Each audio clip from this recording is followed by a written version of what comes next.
മക്കള് രണ്ടും വണ്ടി നിറയിക്ക്. എന്തിന്? എടാ അത് ഗിരിയുടെ വണ്ടിയല്ലേ, ഇത് ഞാൻ കൊണ്ടുപോവാ. ഇറങ്ങിറങ്ങ. നിങ്ങക്ക് തരാനുള്ള കാശ് ബാഗിലുണ്ടെന്ന്. അത് ഗിരിച്ചേട്ടൻ തരും. രാജക്ക ഓവർ സ്മാർട്ട്നെസ് കാണിക്കല്ലേ. അവൻ ഒരുപാട് പേരുടെ കാശ് മേടിച്ചിട്ടുണ്ട്. ഈ കാശെങ്ങാനും അവന്റെ കിട്ടിയാലുണ്ടല്ലോ അത് പല വഴിക്കും പോകും. പിന്നെ ഞാനേ അത് ഞങ്ങൾക്കറിയാൻ പാടില്ല. എനിക്കറിയാം. ഹംസു വണ്ടി എടുത്തോ. ഗിരിച്ചേട്ടൻ ദൈവം മനുഷ്യന്റെ നോക്കിക്കോ. നീ വണ്ടി ഇടറാ. തമ്മിയുടെ ബാലൻസ് വേടാ. അവിടെ വണ്ടി എനിക്ക് തമ്മിട താനെന്താടോ കാണിച്ചു? പന്നിനെ ചവിട്ടി ക്ലീസടാ. നീ നിന്നോട് പറഞ്ഞതല്ലേ?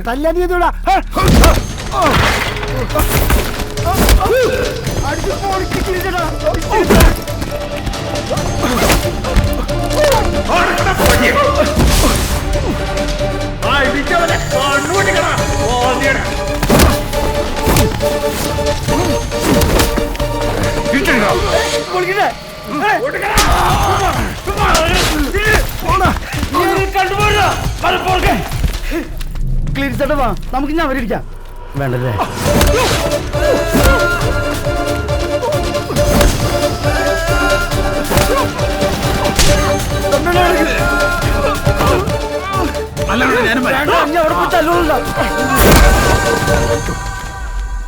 എടാ ഞാനും ശ്രീകാന്തും തമ്മിലുള്ള പ്രശ്നമല്ലേ?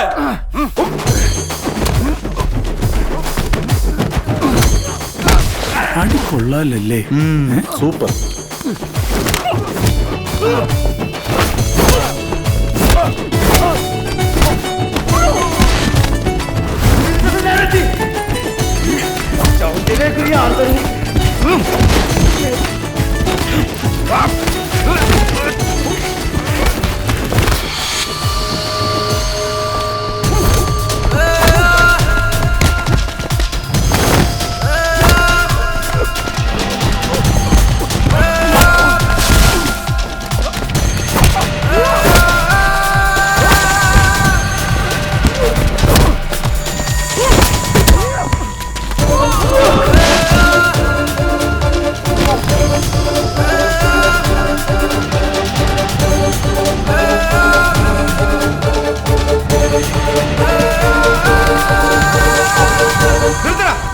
തരാനുള്ള കാശ് വെച്ചപ്പോ അതിനെ തല്ലി തോൽപ്പിക്കുന്നോടാ.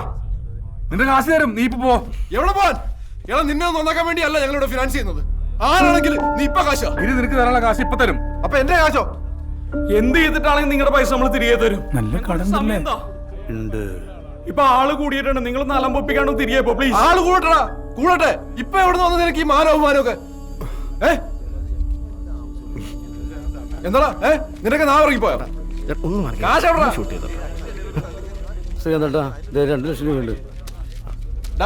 ഇതുകൊണ്ടൊന്നും തീർന്നിട്ടില്ല. നീയെ കൂടെ കുറെ ഉണ്ടാക്കിയതല്ലേ. ഇനി മൊത്തം പൈസക്ക് ഒരു പരിഹാരം ഉണ്ടാക്കിട്ട് പോയാൽ മതി. ആടിയാങ്കി ആടി. ഇനി നിന്റെയൊക്കെ കാര്യത്തിൽ തീരുമാനം ഉണ്ടാക്കിട്ടേ പോകുന്നുള്ളൂ. ഞങ്ങൾ തന്നെ ചൊള പോലെ എണ്ണി മടിച്ചിട്ട് കൊഴുത്ത് കിടക്കുക. എടാ മറ്റുള്ളവരുടെ കാശിലല്ല നിങ്ങൾ ചെയ്യേണ്ടത്, മനസ്സിലായോ? എനിക്ക് ഇവന്മാരെ കാശ് തരാൻ ഉണ്ടെന്ന്. അതെ ശ്രീകാന്തേ മാറിപ്പോടാ.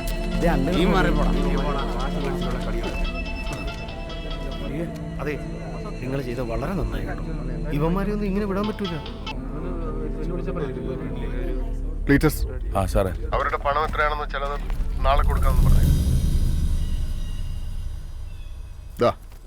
നിങ്ങളുടെ ഇതുവരെയുള്ള പ്രശ്നങ്ങളും ബാധ്യതകളും ഒക്കെ തൽക്കാലം ഇതുകൊണ്ട് തീർക്കും. 10 ലക്ഷം രൂപയുണ്ട്. ബാക്കി നമുക്ക് നോക്കാം.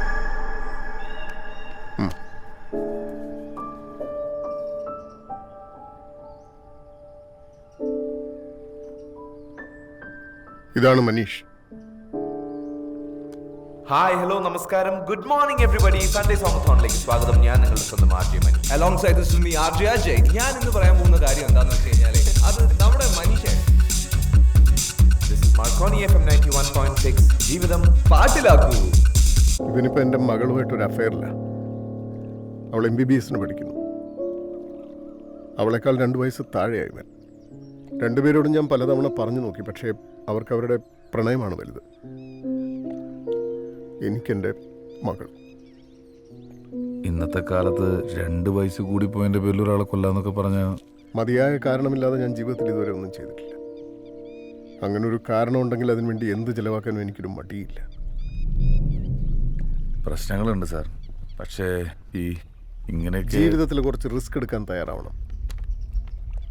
പ്രശ്നങ്ങൾ തീരാനും തീർക്കാനും. ഞങ്ങൾ ശരിക്കും നിങ്ങൾ ശ്രമിച്ചു നോക്കാം സാർ. നിങ്ങൾക്ക് എത്ര സമയം വേണ്ടി വരും? ഒരു 6 10 മാസം. 2 വീക്സ്. Yes sir. കൂടുതൽ എന്തെങ്കിലും ആവശ്യമുണ്ടെങ്കിൽ എന്നെ വിളിച്ചാൽ മതി.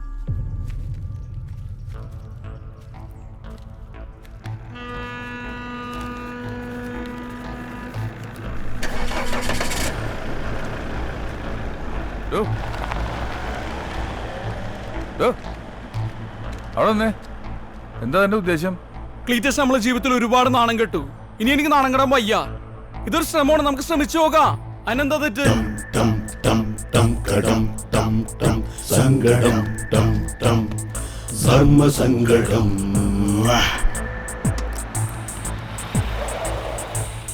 എക്സ്ക്യൂസ് മീ ചേട്ടാ, ഇവിടുന്ന് ഹൈവേ പോവാൻ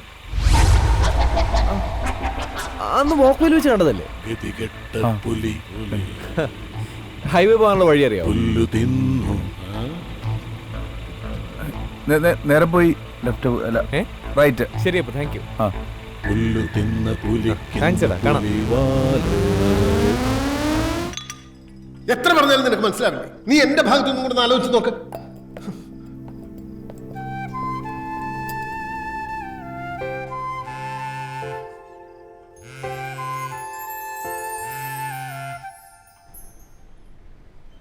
ഇത് പുതിയ ഏർപ്പാടാണല്ലോ. സ്പോഞ്ച് ഓട്ടായി പോട്ടാ. എന്തിട്ടോട്ടാ? ശോശകശം വാട്സാപ്പിലൊക്കെ വന്ന ഒരു ഫോട്ടോ. എപ്പോ നോക്കിയാലും ഒരു വാട്സാപ്പ് കുത്താണ് വെച്ചോട്ടാ. എടാ ജോസേ, നീ ആ നിപ്പ് നോക്കി, ഒരു ചാകരയുടെ മണ്ണടിക്കുന്നുണ്ട്. എവിടുന്നോ പൈസ വരുന്നുണ്ട്. ആ രമണൻ ശ്രീകാന്തൊക്കെ എന്റെ തലവട്ടം കണ്ടാ തെറി പറഞ്ഞു ഓടിക്കുന്ന ആൾക്കാരാ. ഇന്നലെ ശ്രീകാന്ത് എനിക്ക് ജ്യൂസ് വാങ്ങിച്ചു, അതും മുസാമ്പി ജ്യൂസ് അല്ലേ? ആ, എന്തോ ചാകര മണക്കുന്നുണ്ട്. എനിക്കും തോന്നുന്നുണ്ട്. നീ ഒരു കാര്യം ചെയ്താ കണക്കെഴുതിയേ. നമ്മുടെ സുദേശിയുടെ വാടക 30,000. സുദേശിക്ക് 30,000 അല്ലേ വാടക. വണ്ടിയുടെ ബുക്കും പേപ്പറും 22,000. 22,000. പെയിന്റ് കടയിലെ ചന്ദ്രന് 15,000. നിനക്ക് ഞാൻ വെച്ചിട്ടുണ്ട് 15. പാലേരക്ക് കടയിൽ 3,500. പക്ഷെ ഇവൻ ഞാൻ പെയിന്റ് കടയിൽ ചെന്നപ്പോൾ ഒരു പൈന്റിന് പൈസ വെച്ചിട്ട് തന്നില്ല. നന്നായി. ചേറ്റ ചാന്ദ്രൻ. അത് പോട്ടെ, നീ നോക്ക്. ഇത് മാറ്റടോ. അത് ഇത്രയും കാലം രമണനായിരുന്നു. ഇപ്പൊ ഈ ചെറുക്കം കാരണം ഉറക്കം പോയി. എന്റെ അവസ്ഥ ഇപ്പൊ ഏതാണ്ട് അതുപോലെയൊക്കെ തന്നെ. നമുക്കിവനെ കൊല്ലാൻ പറ്റും തോന്നുന്നുണ്ടോ?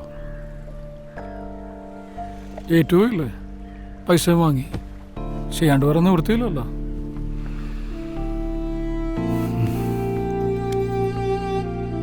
എടോ ശ്രമിച്ചു നോക്കാടോ. അതെ, ഞാൻ കുറെ വിളിച്ചു. ആ ശ്രീകാന്തിന്റെ പൈസ കൊടുത്തൂല്ലേ? ചേട്ടൻ പറഞ്ഞു കൊറേയൊക്കെ തീർത്തില്ലേ? ഇനിയിപ്പോ ഇങ്ങോട്ട് പോന്നൂടെ? അതെ, ഞാൻ കുറച്ച് തിരക്കില്ല. ഞാൻ നിന്നെ തിരികെ വിളിക്കാം. അതെ അതെ, ഒരു മിനിറ്റ്. ചോറ്റാനിക്കര അമ്മയ്ക്ക് 1 രൂപ ഒഴിഞ്ഞു വെക്കണേ. ആയിക്കോട്ടെ.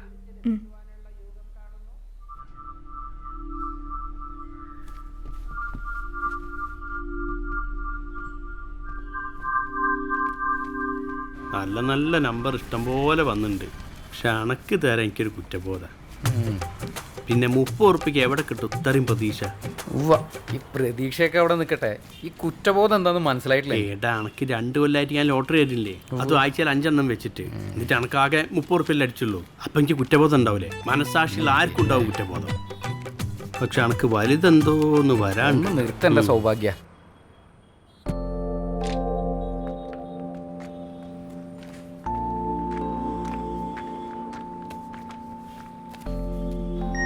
എന്റെ മയിലുള്ള ആൾക്കാർ കാരണം ഞാൻ അങ്ങനെ ജീവിച്ചു പോണു. ഒരു 100 രൂപ റീചാർജ് ചെയ്ത് വേട്ടെ. നമ്പർ എഴുതി. സാറ് എടുക്കൂലെന്ന് എനിക്കറിയാം, എന്നാലും വെറുതെ ഒന്ന് പ്രതീക്ഷിക്കാമല്ലോ. ഒറ്റയൊന്ന് ഇപ്പോഴേ ആൾക്കാരെ മനസ്സ് മാറാന്നുള്ളത് പറയാൻ പറ്റില്ലല്ലോ. സാറേ 70 ലാസ്റ്റ് നമ്പർ. ആ, അപ്പം അടിക്കൂ. ഓക്കെ, കയറിയിട്ടുണ്ട്. ശരി. സാറിന് വലുതായിട്ട് എന്തോന്ന് വരാണ്ട് കേട്ടോ. നമ്മളൊന്ന് മറക്കരുത് കേട്ടോ. സാറിനെ കണ്ടാറിയാ ബെസ്റ്റ് ടൈമാ. അങ്ങനെ ഒരാളും കൂടി രക്ഷപ്പെട്ട്. എനിക്ക് രക്ഷപ്പെടണോ? എന്തായി ദേ, കൊള്ളാല്ലേ? കുഴപ്പമില്ല. പോളിടെക്നിക്കിൽ നിന്ന് ഇറങ്ങുമ്പോൾ സ്വന്തമായിട്ടൊരു വണ്ടി വാങ്ങണമെന്ന് വിചാരിച്ചാ അതിപ്പോൾ ഇങ്ങനൊരു കാര്യത്തിനായി. അതുപോട്ടെ, 1 മാസത്തേക്ക് കാറായി. വാടക കൊടുത്ത 2 മാസത്തേക്കും കിട്ടും. ഇപ്പം അതല്ലല്ലോ വിഷയം. താ വണ്ടി എടുക്ക.